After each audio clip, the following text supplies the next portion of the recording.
Se están desarrollando estos días una serie de debates en la Junta General a propósito de la elaboración de los presupuestos para el año 2020. Desde SOATEA no tenemos buenas noticias que transmitir al personal docente asturiano.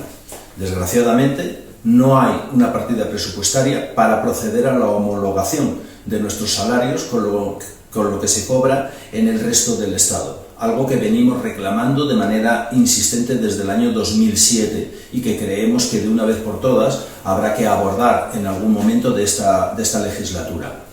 No está prevista una partida presupuestaria que permita proceder a algo que es normal en el resto del Estado, que es la reducción horaria para el personal con más de 55 años. Y una reivindicación que para SOATEA es importantísima, la reducción horaria del personal de primaria a 23 horas lectivas, que significaría también una partida presupuestaria específica, no está contemplada. Por lo tanto, lo único que tenemos por delante es una continuación de la situación de deterioro de nuestras condiciones laborales como las que venimos padeciendo en los últimos años. La propuesta de homologación que defendemos desde SOATEA plantea una subida salarial lineal para todo el personal docente independientemente del cuerpo en el que esté, enseñanzas artísticas, escuelas de idiomas, primaria, secundaria, infantil, sin necesidad de tener que esperar a cumplir 5 años de antigüedad.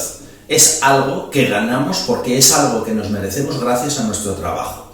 Sin embargo, la propuesta que están haciendo los sindicatos conseguidores, que se plantean un segundo plan de evaluación, están jugando con la idea de que con 6 millones van a conseguir algo para el profesorado. Los cálculos que nosotros podemos hacer de aproximadamente 12.000 docentes, 6 millones no cubre nada más que calderilla de lo necesario para poder satisfacer demandas como las que antes hemos estado comentando.